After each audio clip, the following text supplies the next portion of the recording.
Salam sejahtera Malaysia, denyut nadi suara rakyat bergema di channel ini. Terima kasih kerana bersama-sama dalam channel ini untuk mendapatkan berita terbaru. Bagi anda yang pertama kali, sila tekan butang subscribe, like dan share. Kita jumpa lagi. Bye-bye. Salam sejahtera Malaysia, denyut nadi suara rakyat bergema di channel ini. Berita terkini, polis terima lebih 500 laporan berhubung kes penipuan 3 syarikat pelaburan.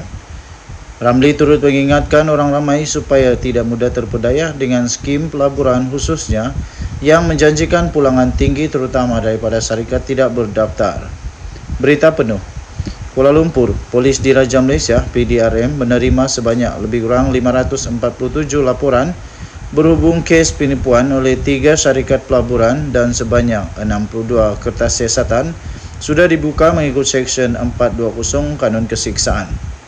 Pengarah Jabatan Siasatan Jenayah Komersial JSJK Bukit Aman, Datuk Seri Ramli Muhammad Yusof berkata, daripada jumlah itu 42 kertas siasatan masih lagi dalam penyiasatan, manakala 14 kes sudah dituduh, 4 arahan tiada tindakan lanjut dan 2 masih dalam tindakan pejabat peguam negara. Katanya, semua laporan polis yang didapati mempunyai unsur penipuan atau pecah amanah jenayah akan dibuka kertas siasatan dan disiasat mengikut seksyen berkaitan jenayah itu di bawah Kanun Keseksaan menurutnya dalam kenyataan pada hari ini.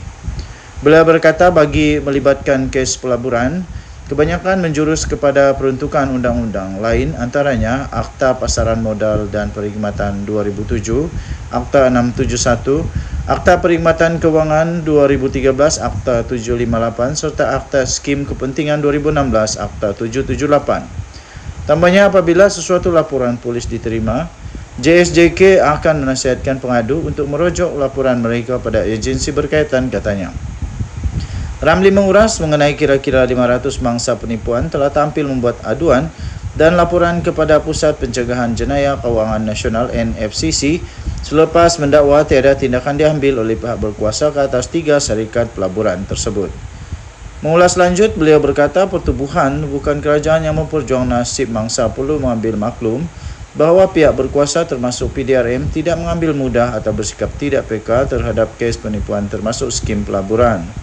Beliau turut mengingatkan orang ramai supaya tidak mudah terpedaya dengan skim pelaburan, khususnya yang menjanjikan pulangan tinggi terutama daripada syarikat tidak berdaftar. Semalam, Pertubuhan Kemanusiaan Masyarakat Antarabangsa Malaysia (MHO) bersama 500 mangsa kes penipuan pelaburan membuat aduan kepada NFCC. Mereka mendakwa tiada tindakan diambil terhadap 3 syarikat yang dikatakan menipu mangsa. Denyut nadi suara rakyat bergema di channel ini.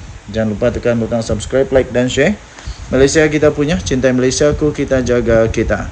Kita jumpa lagi. Selamat tahun baru untuk semua rakyat Malaysia. Semoga Tuhan memberkati kita semua. Kita jumpa lagi. Bye-bye. Salam sejahtera Malaysia, denyut nadi suara rakyat bergema di channel ini. Akhirnya, laporan polis terhadap Tun Daim Zainuddin baru kena. Rupa-rupanya pada 26 Disember 2023 telah diterbitkan dokumen rasmi. Dokumen rasmi laporan polis daripada Datuk Seri Anwar Ibrahim terhadap rasuah Tun Daim Zainuddin. Bila lagi? Sejak 30 Julai lagi tahun 1999. Waktu itu Mahathir Perdana Menteri. Laporan polis sudah dibuat. Mari kita tengok apa Mahathir cakap ketika Anwar Ibrahim buat laporan ini. Ini laporan polis Tun HS Lee 20455 99 pada 14 April tahun 99. Tatkala memberikan kenyataan di mahkamah, saya telah merujuk kepada beberapa perlakuan rasuah besar oleh pemimpin-pemimpin negara. Saya juga telah merujuk kepada surat-surat dari 3 tokoh korporat yang ditujukan kepada Tun Daim Zainuddin. Ketika itu Menteri Kewangan yang membuktikan dengan jelas bahawa beliau, Daim Zainuddin, telah menerima wang tunai dan saham berjumlah ratusan juta ringgit. Perdana Menteri ketika itu, Tun Mahathir, yang sekarang sudah tua terlampau tua. Harap-harap Tun Mahathir masih ingat dan belum lagi nyanyuk serta dia masih ingat perkara ini. Kita tengok nanti apa reaksi Mahathir. Harap-harap Mahathir tak kena heart attack dengan dokumen ini. Perdana Menteri waktu itu Datuk Seri Dr. Mahathir bukan sekadar menghalang tindakan, bahkan terus melindungi rasuah besar yang dilakukan oleh Tun Daim. Sejak beliau menjadi Menteri Kewangan buat kalinya dulu. Malahan sehingga kini saya dipahamkan tidak ada siasatan oleh pihak polis atau Badan Pencegahan Rasuah dilakukan, kata laporan itu. Kemudian dengan ini saya sertakan dokumen sah. Siapa yang sertakan ini? Dokumen sah bagi membuktikan rasuah, yaitu 3 pucuk surat yang masing-masing ditulis oleh Tan Sri Halim Saad, Tan Sri Tajuddin Ramli, dan Tan Sri Wan Azmi Hamzah. Wow, ini dia 3 dokumen itu. Tan Sri Halim dalam surat yang bertarik 30 April, ini saya sisipkan ini. 30 April tahun 1990 menyatakan beliau memegang sebagai pemegang amanah, menyatakan bahwa beliau memegang amanah sebanyak 52.208.500 saham Favor Merlin Berhad. Saham itu RM1 dengan 130 juta saham Renung Berhad 50 sen bagi pihak Tun Daim. Beliau mengesahkan bahawa nilai saham itu dipegang menurut arahan Tun Daim atau penama beliau. Tan Sri Tajuddin pula dalam surat kepada Tun Daim bertarikh 24 Mei tahun 1990 mengesahkan bahawa beliau memegang secara amanah bagi pihak Tun Daim wang sejumlah berapa? 70 juta ringgit. Tan Sri Wan Azmi pula dalam surat kepada Tun Daim bertarikh 30 April 1990 mengaku telah memegang bagi pihak Tun Daim wang sejumlah 150 juta ringgit. Ini tentunya sebahagian kecil dari perolehan Tun Daim yang juga bertindak bagi pihak Datuk Seri Dr. Mahathir. Saya menerima maklumat bahawa sebahagian besar wang tersebut adalah hasil penggagihan saham Resort World, syarikat perjudian yang disenaraikan atas kelulusan Tun Daim sejurus sebelum meninggalkan Kementerian Kewangan pada tahun 1991 dulu. Dengan kaedah sedemikian, beliau telah menggunakan kedudukannya dalam kerajaan bagi mendapatkan manfaat bagi dirinya. Bagaimana pula dengan puluhan syarikat lainnya? Saya yakin dengan cara sedemikian Tun Daim dengan restu daripada Datuk Seri Dr. Mahathir telah berjaya mengumpulkan berbilion-bilion ringgit. Begitu juga, saya juga telah mendapat maklumat bahawa syarikat Hati Budi yang dulunya dikatakan dikuasai oleh UMNO telah diluputkan kepentingan oleh 2 orang penama, iaitu Tan Sri Halim Saad dan Datuk Anwar Osman. Adalah difahamkan 400 juta saham yang dipegang oleh Datuk Anwar Osman yang disebut sebagai amanah untuk UMNO telah diarah oleh Tun Daim supaya dipindah kepada syarikat United Engineers dan Tan Sri Halim.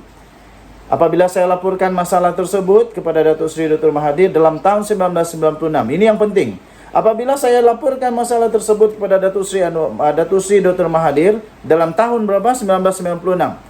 Anwar Ibrahim dipecat 1997. Beliau menyatakan bahawa Tun Daim yang akan menguruskannya dan mengarahkan saya supaya jangan mencampuri hal tersebut. Hanya setelah saya mendengarkan maklumat tersebut, barulah Tun Daim segera berdalih menyatakan dalam Perhimpunan Agung UMNO tahun 1999 baru-baru ini bahawa wang dan saham dari 3 ahli korporat itu adalah milik UMNO. Nyatalah bila nampak tersepit barulah disebut harta yang dikumpul itu hak parti UMNO. Setahu saya, berdasarkan bukti surat dan daripada akaun dan majlis, maklumat majlis tertinggi atau Perhimpunan Agung UMNO tidak pernah timbul sama sekali kepentingan parti. Keduanya selaku Menteri Kewangan menerima sumbangan pribadi beratus-ratus juta ringgit adalah rasuah besar dan pecah amanah jenayah. Sekiranya beliau sekarang mendakwa bahawa wang tersebut adalah hak parti, beliau tetap bersalah kerana tidak pernah memberikan laporan kepada parti tentang wang tersebut. Hanya apabila saya mendedahkan mengenainya, baru beliau menyebutnya dalam Perhimpunan Agung yang lalu. Pertanyaan dan teguran tentang masalah tersebut semasa saya berada dalam parti dan kerajaan telah menimbulkan kemarahan kepada Perdana Menteri dan ketakutan di kalangan kuncu-kuncunya, terutamanya Tun Daim. Hanya orang-orang rasuah mempunyai kepentingan bersama akan terus dilindungi. Akan terus melindungi perlakuan rasuah berjumlah berbilion ringgit. Dari maklumat yang diberikan ini sahaja terbukti rasuah berbilion ringgit dan pecah amanah jenayah.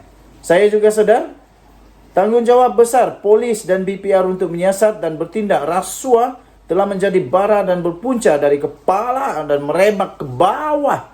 Ia memerlukan ketegasan dan keberanian untuk bertindak sebelum negara dimusnahkan oleh mereka.